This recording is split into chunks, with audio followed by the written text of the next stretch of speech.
essa parte corta. O making off mesmo. Corta, não, mas corta.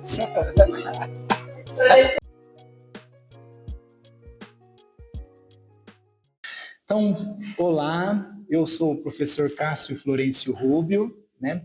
Sou docente do ensino superior desde 2007, servidor público federal, né, docente de Universidade Pública Federal desde 2012.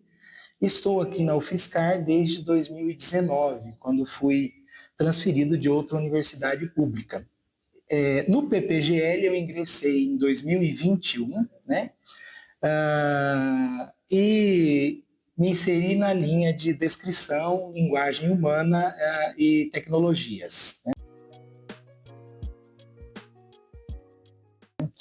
Meus temas principais, assim, né, com os quais eu trabalho, é a sociolinguística, variação linguística, políticas linguísticas, trabalho com contato entre línguas, né, investigando não somente a língua portuguesa, mas outras línguas, as línguas chamadas de minoritárias, minorizadas, né? Então, as investigações também abarcam outras línguas para além das línguas que nós chamamos de oficiais de determinados países, né? Então é com essas questões que eu trabalho. E dentre os muitos temas assim que chegam para a gente, né, os que me interessam mais são os relacionados não só ao português brasileiro e não só ao Brasil, mas a outros países também, né? Daria para destacar aqui, né, dentre os trabalhos que eu já orientei no PPGL, né, não são muitos, porque são apenas 4 anos de atuação no PPGL, mas eu destacaria, por exemplo, um doutorado, né, que foi feito com um estudante surdo, e ele tratou dessa relação entre a Libras, a língua portuguesa, e outras formas de linguagem, né, empregadas pelos surdos do interior do Tocantins. E esse trabalho eu acho que foi bastante importante porque foi o primeiro surdo, né, que se formou doutor aqui, né, que recebeu o título de doutor pelo PPGL. Então, um trabalho bastante interessante. Eu destacaria também alguns trabalhos com estudantes internacionais, né? Nós temos alguns mestrados que foram desenvolvidos com estudantes de outros países. Por exemplo, eu trabalhei com estudantes guineenses, né, que desenvolveram trabalho de mestrado aqui com a gente. Um deles, inclusive, acabou gerando uma publicação de um livro, tratando de uma língua em Guiné-Bissau, que é uma língua bastante importante para o país, mas que não é a língua oficial da Guiné-Bissau, né? Então, esse trabalho também foi bem interessante, gerou aí algo relevante para os estudos linguísticos e para a Guiné-Bissau. Atualmente eu estou afastado, né, para pós-doc, estou fazendo o estágio de pós-doutorado, né, meu pós-doutorado na Unesp de São José do Rio Preto, mas retorno agora já no próximo semestre. Eu me afastei da graduação, né, das aulas da graduação, mas o BPGL a gente prossegue, então prossegui com orientações, diminuiu um pouco por conta do trabalho de pós-doutorado, né? E aí retorno já nesse próximo semestre. Assim que contribuiu para o crescimento, assim, né? Acho que tanto meu quanto dele, eu posso até citar de quem é, né? Desse doutorando surdo, né? O Fernando Cardoso, aconteceu algo bem interessante, né? Ele ingressou no programa, eu fui selecionado para ser o orientador dele, e a princípio, como eu não tinha fluência na Libras, né, as orientações foram feitas com um intérprete, então a gente solicitava o intérprete, mas com o passar do tempo,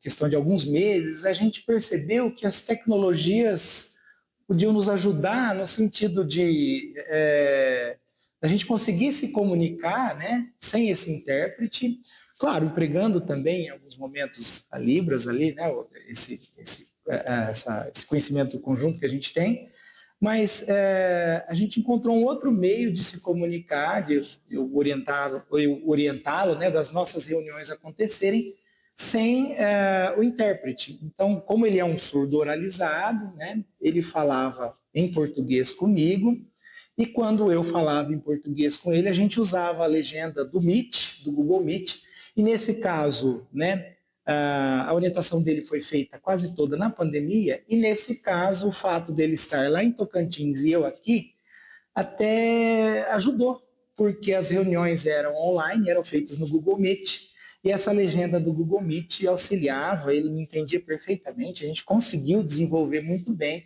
o trabalho com base nessa uma tecnologia simples, claro, né? Essa legenda do Google, né, do Google Meet é algo que já é empregado há um bom tempo, mas que ajudou bastante nessa orientação.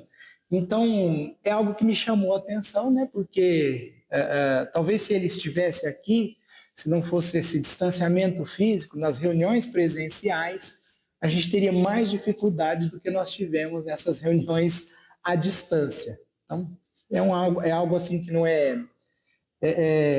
que eu diria que é diferente, né, para ser contado, algo que não foi um prejuízo que a gente teve, mas a gente teve uma vantagem aí com o distanciamento social.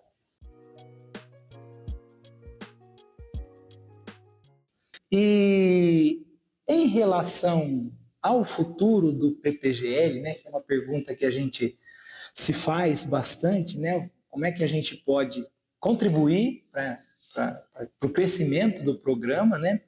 E além disso, o que é que pode ser abarcado? Como é que o programa pode, né, se ajustar, se adaptar, né, se reorganizar para acolher também essas novas demandas, né?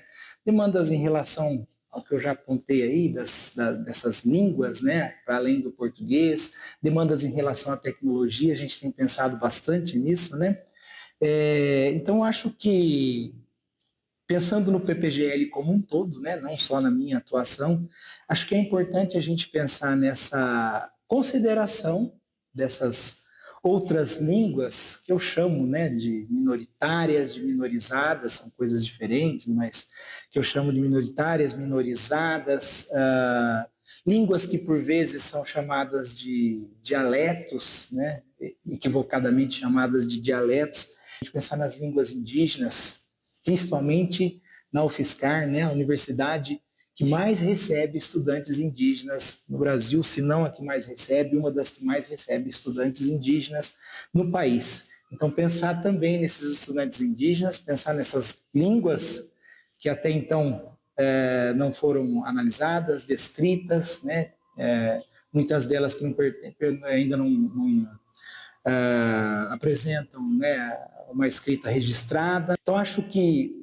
o PPGL pode pensar, né, para além do trabalho com descrição da língua portuguesa, com ensino de língua portuguesa, pensar nessas outras línguas, para além das línguas chamadas de oficiais, né, pensar nessas línguas que são muitas vezes ágrafas, que são não reconhecidas como verdadeiras línguas, que são não oficiais, principalmente se a gente pensar nesses contextos multilingües, né? Principalmente se a gente pensar não só nas línguas orais, mas nas línguas de sinais também, né? Nas línguas de sinais brasileiras, eu coloco aí o plural, para a gente não pensar só na Libras, né? Só nessa Libras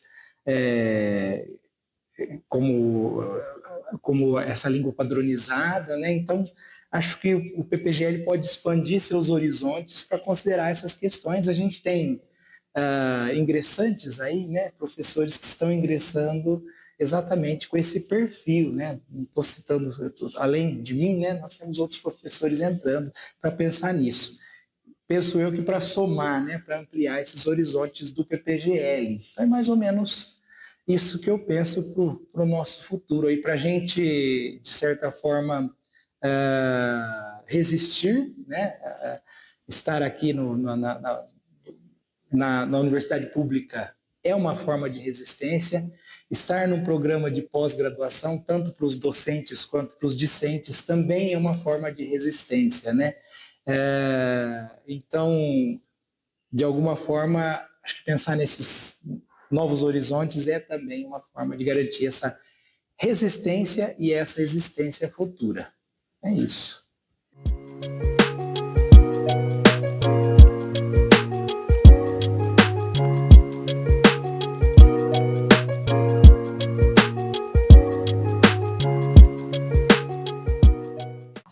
Sim.